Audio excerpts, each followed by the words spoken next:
अस्सलामु अलैकुम गर चामन बनावन गसान सठा जान यह आसान साफ तो बेच आसान मिलावट बगैर तो आज बनावो चामन अस गरी मेनी दोदस 2 लीटर यथ बड़िस पतलस मज तो यह मे गथी कड़ित थोमुत तो वन गो यह थोड़ा सा ठंड ज्यादा ठंड गि गुन यह कह बह त्राव यथ यह शहादत ओंगुच अगर न मे ओंगज ज्यादा तोत लोग कह अमुक मतलब गो कि हेकोन वन यह फटनयत यथ कवल मज न्यू मे सिरक चमच 3 बे लोब चिड़ित तो अत त्रो मे अब कतर ओड़ सत तो यह सारी मायहन त्रावन बह ये मजी अगर तुम फटकर तू तो हेकू फटकर तन इस्तेमाल कर तो अमे पत लागो खलन खलन दिन यथ दिमो कंटिन्यू खलन खलन या हेको पे क्या डखन थत 2-3 मिनटन तो यी फटित वन तो यह लगातार खलन दिन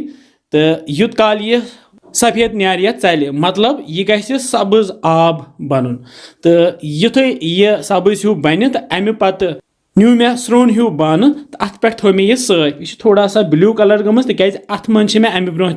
तमन बनम तो इस यह सोर यह चामन आब यह त्रो अथ मजी तो यह चामन यह रुकी ये साफि मजी तो आब वस बोन कुन यह आब नो दारित तो थोन यह 5-10 मिनटन यह साफ ऐजान युथे आब सोरे वसियत मे न्यू यह त्रामो प्लेट तो अथ पे थवन बह यह तो पे दिमस इथे कन थाप थाप मतलब अत बनाव यह चोट हिश बह मोट मोट चोट तो